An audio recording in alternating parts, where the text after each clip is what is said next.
এবার যে খবরে চোখ রাখবো, বন্ধের ডাক রেশন ডিলারদের। 1 জানুয়ারি থেকে অনির্দিষ্টকালের জন্য বন্ধ রেশন ডিলারদের। বন্ধের ডাক, খাদ্য ভবনে ধর্ণা all India fair price dealer অ্যাসোসিয়েশনের। আগামী 16 জানুয়ারি দিল্লির রামলীলা ময়দানে ম্যারাথন জমায়েত করবেন তারা। 1 জানুয়ারি থেকে নতুন বছরের শুরু থেকেই অনির্দিষ্টকালের জন্য বন্ধের ডাক রেশন ডিলার্স অ্যাসোসিয়েশনের। এই ডাক কেন, কি পরিস্থিতি, সব মিলিয়ে জানবো। হীরক আমাদের প্রতিনিধি রয়েছেন। হীরক, রেশন ডিলাররা তাদের সংগঠন এই বন্ধের ডাক দিয়েছে 1 জানুয়ারি থেকে অনির্দিষ্টকালের জন্য। কি কি ইস্যুতে, কি কি দাবিকে সামনে রেখে?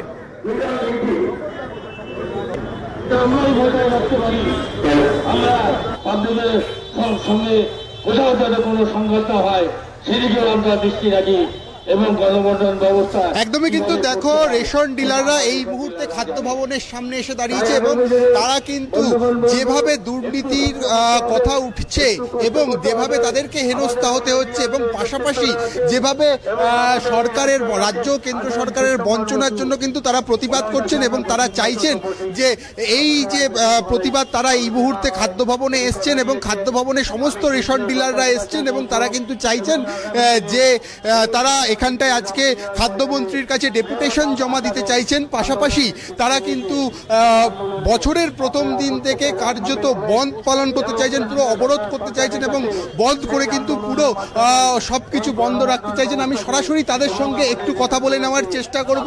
দাদা, জিজ্ঞাসা করব, আজকে আপনারা খাদ্য ভবনের সামনে এসছেন কেন এবং সামনে কি কি কর্মসূচি আছে? আমরা এসছি রেশন ডিলারদের যে সমস্যা, আর্থিক অনটন, তারপরে মানসিক যে দুর্দশায় পড়েছে তার বিরুদ্ধে দাঁড়াবার জন্য এসেছি। ন্যূনতম বেঁচে থাকার অধিকার, সুস্থ রেশন ব্যবস্থা, প্রতিটা লোকের বরাদ্দ অনুযায়ী মাল, এর জন্য আজকে আমাদের ধর্ণা। জানুয়ারির 1 তারিখ থেকে দেশব্যাপী রেশন বন্ধ। 16 জানুয়ারি রামলীলা ময়দানে জমায়েত হয়ে প্রধানমন্ত্রীর কাছে ডেপুটেশন। আজকে এখানে এসছেন খাদ্য ভবনে, খাদ্যমন্ত্রীর সঙ্গে দেখা করবেন, ডেপুটেশন? দেখা করব না, ডেকেছে আমাদের, ডেপুটেশন দেবো।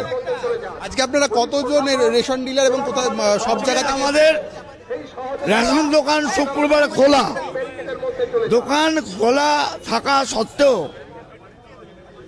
আজকে আমাদের 11 থেকে 12,000 রেশন ডিলার আমাদের এখানে উপস্থিত হবেন। এটাই আমাদের কর্মসূচি।